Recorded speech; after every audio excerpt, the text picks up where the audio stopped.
Langit pagi itu mendung, seolah ikut merasakan gundah di hati. Nisa, dengan tas ransel lusuh di punggung dan selembar kertas alamat di tangannya, ia melangkah menyusuri jalanan perumahan elit yang belum pernah ia pijak sebelumnya. Rumah-rumah besar, berjajar rapi, dengan pagar tinggi dan taman yang terawat, membuatnya merasa kecil dan asing. Ia berhenti di depan sebuah rumah berarsitektur modern, bertingkat 2, bercat putih gading dengan pagar besi hitam yang kokoh. Nomor rumahnya cocok dengan yang tertulis di kertas. Ini rumahnya, tempat ia akan mulai bekerja sebagai pembantu rumah tangga. Sejenak Nisa menarik napas panjang. Usianya baru 20 tahun, tapi hidup sudah mengajarkannya kerasnya dunia sejak kecil. Ia dibesarkan di panti asuhan, setelah terpisah dari keluarganya karena kecelakaan tragis yang merenggut nyawa orang tuanya. Ia tak pernah tahu apakah ia masih punya saudara atau tidak. Hidupnya berjalan dari pekerjaan ke pekerjaan, sampai akhirnya mendapat info dari seorang kenalan bahwa sebuah keluarga kaya mencari pembantu baru. Dengan penuh harap, Nisa menekan bel. Tak lama kemudian, pintu pagar terbuka otomatis, dan seorang wanita paruh baya menyambutnya. "Kamu, Nisa?" tanya wanita itu ramah. "Iya, Bu. Saya Nisa," jawabnya gugup. "Masuklah. Saya Bu Lilis, kepala rumah tangga di sini. Majikan belum pulang, tapi saya akan mengantarkanmu ke kamarmu dan menjelaskan tugas tagusmu nanti." Nisa mengangguk dan mengikuti Bu Lilis, melewati taman yang rapi, menuju pintu depan rumah. Saat kakinya menjejak lantai marmer mengilap, ia merasa seperti masuk ke dunia lain. Sebuah dunia yang jauh dari kehidupannya yang sederhana. Tapi yang belum ia tahu, rumah mewah ini menyimpan rahasia besar. Dan sosok majikan yang akan segera ia temui bukanlah orang asing, melainkan bagian penting dari masa lalunya yang akan mengubah hidupnya selamanya. Sudah 3 hari, Nisa bekerja di rumah itu. Ia mulai terbiasa dengan rutinitas pagi yang tenang, namun teratur. Menyapu halaman depan, membersihkan ruang tamu, menata meja makan, dan membantu Bu Lilis di dapur. Rumah itu sunyi, hanya dihuni oleh satu orang pria muda yang belum pernah ia temui langsung. Majikannya, menurut Bu Lilis, jarang di rumah, sibuk dengan urusan bisnis, dan sering pulang larut malam. Namun, sore itu berbeda. "Nisa, cepat rapi-rapi. Tuan Arga mau pulang lebih awal," kata Bu Lilis sambil menatap jam dinding. "Ingat, jangan banyak bicara kalau tidak ditanya." Dia orangnya tegas dan tidak suka pembantu yang banyak tingkah. Nama itu langsung terekam di kepala Nisa Arga. Saat suara mobil terdengar di halaman depan, jantung Nisa berdebar. Ia berdiri kaku di dekat dapur, menunggu. Pintu utama terbuka. Seorang pria tinggi, berpakaian rapi, dengan jas hitam, masuk dengan langkah mantap. Wajahnya tampak tegas, tatapannya tajam. Ia terlihat muda, mungkin sekitar akhir 20-an. Tapi aura yang ia pancarkan membuatnya tampak jauh lebih dewasa dan berwibawa. "Itulah Tuan Arga." "Bu Lilis," sapa pria itu singkat. "Siapkan kopi di ruang kerja. Saya tidak ingin diganggu." "Baik, Tuan," jawab Bu Lilis cepat. Mata Arga sempat melirik ke arah Nisa. Sekilas, seperti ada kerutan di dahinya. Tatapan itu membuat Nisa gugup, tapi ia menunduk dalam diam. Setelah pria itu masuk ke ruang kerjanya, Bu Lilis mendekat dan berbisik. "Kau lihat tatapan Tuan Arga? Dia memang begitu ke semua orang. Jangan dianggap pribadi." Nisa hanya mengangguk, tapi dalam hati ada sesuatu yang aneh. Tatapan itu, entah mengapa terasa familiar, seolah ia pernah melihatnya bertahun-tahun lalu. Dalam potongan kenangan masa kecil yang tak utuh, ia mengusir pikiran itu cepat-cepat. Mana mungkin, dunia mereka sangat berbeda. Namun tanpa ia tahu, sejak hari itu, Arga pun mulai merasa ada yang janggal. Wajah Nisa seakan menggugah sesuatu yang telah lama ia kubur dalam-dalam. Hari-hari berikutnya berjalan biasa. Nisa bekerja dengan rajin, meskipun tetap merasa canggung. Setiap kali berpapasan dengan Tuan Arga, pria itu nyaris tidak pernah bicara padanya. Hanya mengangguk singkat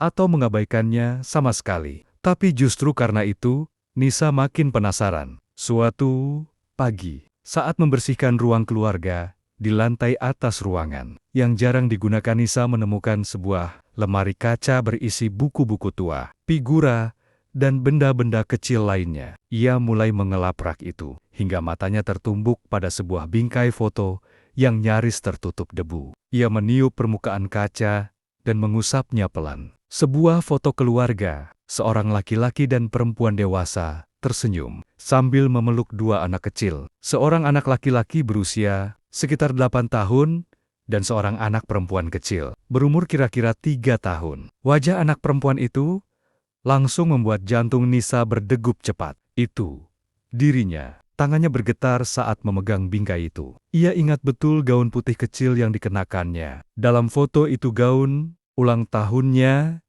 yang terakhir sebelum kecelakaan. Dan anak laki-laki di sampingnya, itu pasti abang kandungnya. Ia mulai menangis tanpa suara. Foto ini bukan hanya kenangan, tapi petunjuk yang menghubungkan masa lalunya dengan rumah ini. Kenapa foto ini ada di sini? Pikiran Nisa kacau. Ia ingin bertanya.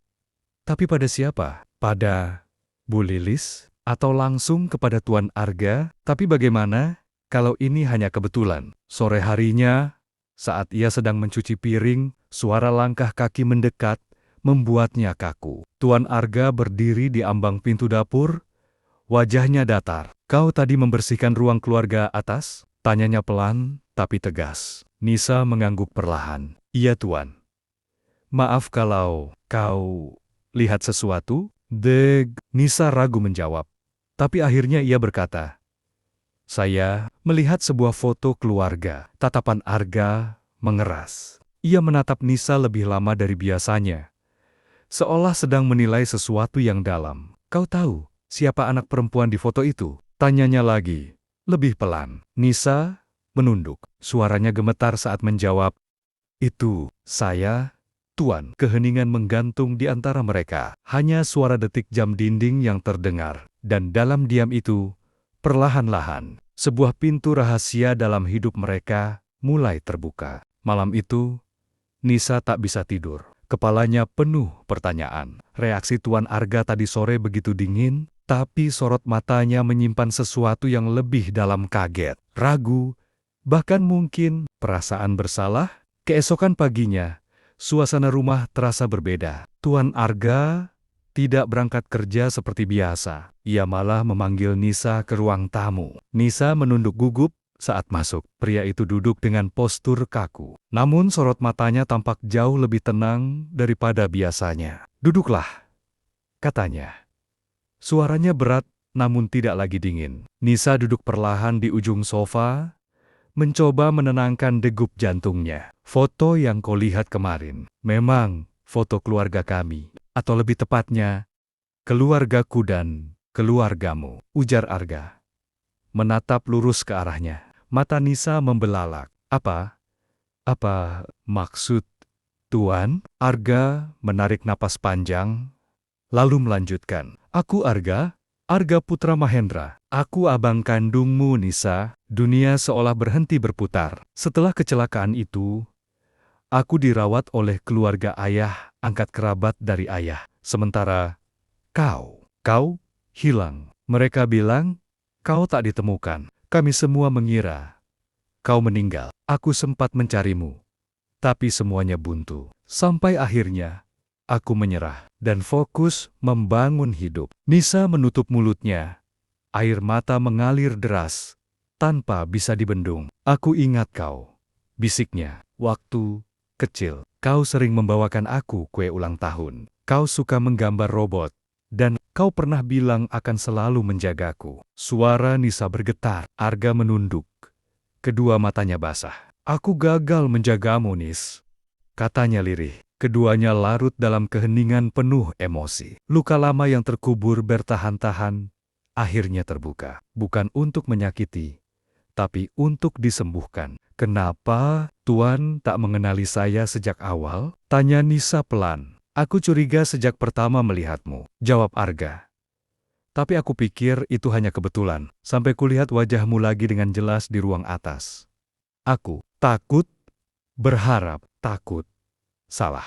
Nisa hanya mengangguk, Dadanya penuh sesak tapi juga hangat. Untuk pertama kalinya sejak bertahun-tahun lalu, ia mendengar suara seorang kakak yang tak pernah ia lupakan. Meski bayangannya hampir hilang, mereka akhirnya tahu darah mereka masih satu. Dan takdir telah mempertemukan mereka kembali. Meski lewat jalan yang paling tak terduga. Sejak rahasia itu terungkap, rumah besar itu berubah.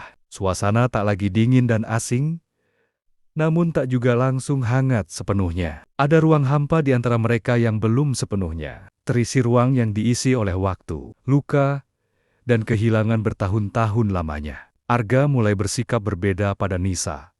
Ia tidak lagi memanggilnya sebagai pembantu, tapi belum juga memanggilnya adik. Ia tampak hati-hati, seolah takut menyentuh luka yang belum sembuh. Nisa pun merasakannya, meski hatinya lega mengetahui bahwa ia punya keluarga kandung yang masih hidup. Tapi bayang-bayang masa lalu tak bisa begitu saja hilang. Malam-malamnya masih dihantui mimpi buruk tentang kecelakaan, tentang teriakan orang tuanya, dan tentang dirinya yang kecil dan sendirian. Suatu malam, saat hujan turun deras, Nisa duduk sendiri di balkon belakang. Matanya menatap langit yang kelam, pikirannya mengembara jauh. Arga datang menghampiri, membawa 2 cangkir teh hangat. Ia duduk di sebelah Nisa, menyerahkan secangkir. "Masih suka hujan?" tanyanya pelan. Nisa tersenyum samar. "Masih.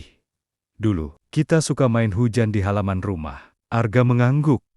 Pandangannya kosong. "Kau ingat banyak hal. Aku pikir kau akan melupakanku." "Aku tidak pernah lupa. Aku cuma menyimpannya jauh di dalam," jawab Nisa pelan. Hening beberapa saat. Lalu Arga berkata, "Aku sering menyalahkan diriku. Kalau saja aku lebih kuat waktu itu. Kalau saja aku tidak panik. Aku bisa menyelamatkanmu. Aku bisa tetap bersamamu." Nisa menoleh padanya. Matanya lembut tapi tegas. "Abang, itu bukan salahmu. Kita masih kecil. Kita berdua korban. Kita sama-sama kehilangan." Air mata mengalir di pipi Arga. Ia jarang menangis, tapi kali ini ia membiarkannya jatuh. Nisa menyentuh tangannya perlahan. "Yang penting, sekarang kita sudah ketemu lagi. Dan aku nggak sendiri lagi." Malam itu, mereka duduk bersama dalam diam yang penuh makna. Untuk pertama kalinya, luka lama mereka tak lagi menakutkan. Justru menjadi jembatan menuju pemulihan. Mereka tahu, jalan ke depan mungkin masih panjang dan tak selalu mulus. Tapi mereka tidak akan lagi melangkah sendiri. Pagi itu, matahari bersinar lembut menembus tirai ruang makan. Untuk pertama kalinya, sejak bekerja di rumah itu, Nisa duduk di meja makan bersama Arga. Bukan sebagai pembantu, tapi sebagai adik kandungnya, Bu Lilis, yang sejak awal curiga akan kedekatan wajah mereka. Hanya tersenyum haru melihat perubahan itu. Ia tak pernah menyangka pembantu baru yang datang dengan pakaian lusuh dan mata sayu itu ternyata bagian dari keluarga yang telah lama ia layani. "Aku akan mengurus dokumenmu. Mulai hari ini, kau bukan lagi pembantu di rumah ini," kata Arga pagi itu. Nadanya tegas tapi lembut. Nisa sempat menolak, merasa tak enak dan canggung, tapi Arga bersikeras. "Aku sudah kehilanganmu sekali, Nis. Aku tidak mau kehilangan kesempatan kedua ini hanya karena rasa sungkan." Sejak itu, banyak hal berubah. Arga membantu Nisa kembali bersekolah, sesuatu yang dulu hanya bisa ia impikan. Ia juga mengajak Nisa untuk mengenal sisi keluarganya yang lain, termasuk kerabat jauh yang masih ada. Namun, yang paling besar adalah perubahan dalam hati mereka. Dari rasa asing menjadi dekat. Dari beban masa lalu menjadi kekuatan untuk melangkah ke depan. Suatu sore, saat mereka duduk di ruang tamu sambil membuka album lama, Nisa menatap foto-foto masa kecil mereka. "Aku rasa Tuhan memang punya cara sendiri mempertemukan kita," ujarnya lirih. Arga mengangguk. "Kita hanya perlu sabar menunggu waktunya." Dan mereka pun tersenyum. Dua saudara kandung yang sempat hilang arah, kini saling menemukan kembali. Tak lagi hidup dalam luka, tapi dalam harapan dan cinta. Sebagai keluarga yang utuh kembali. Akhir bukan berarti penutup, melainkan awal dari cerita baru tentang adik dan abang yang memulai kembali hidup mereka bersama